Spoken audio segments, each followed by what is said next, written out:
NDA కూటమిలో చంద్రబాబు నాయుడు గారు, పవన్ కళ్యాణ్ గారు, లోకేష్ బాబు గారు ఎలక్షన్ ముందు అయితే ఏ విధంగా మాట ఇచ్చారో ఆ మాట ప్రకారం ఈరోజు మోడీ గారి నాయకత్వంలో పార్లమెంట్లో అమరావతి బిల్లు పాస్ చేయడం జరిగింది నిన్న మధ్యాహ్నం.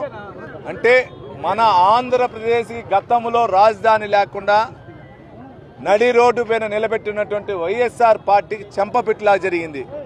నేను చూసుంటారు, మన రాజధాని బిల్లు పెట్టినప్పుడు వైఎస్ఆర్సీపీకి సంబంధించినటువంటి ఎంపీలు ఏ విధంగా పార్లమెంట్ సమావేశాలు బహిష్కరించి బయట వచ్చారో మన రాష్ట్ర అభివృద్ధి పైన వాళ్ళకి ఎటువంటి ఇది ఉందో దీని ద్వారా కూడా తెలుసుకోవచ్చు.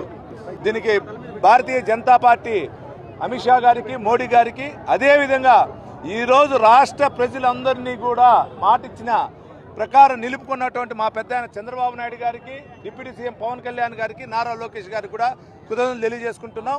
ఇంకైనా సరే ఈ వైఎస్ఆర్సీపీకి సంబంధించిన జగన్మోహన్ రెడ్డి గారు కానీ, ఆయనకు సంబంధించినటువంటి ఉన్నటువంటి 11 మంది ఎమ్మెల్యేలు కానీ, నాయకులు కానీ బుద్ధి తెచ్చుకోవాలి.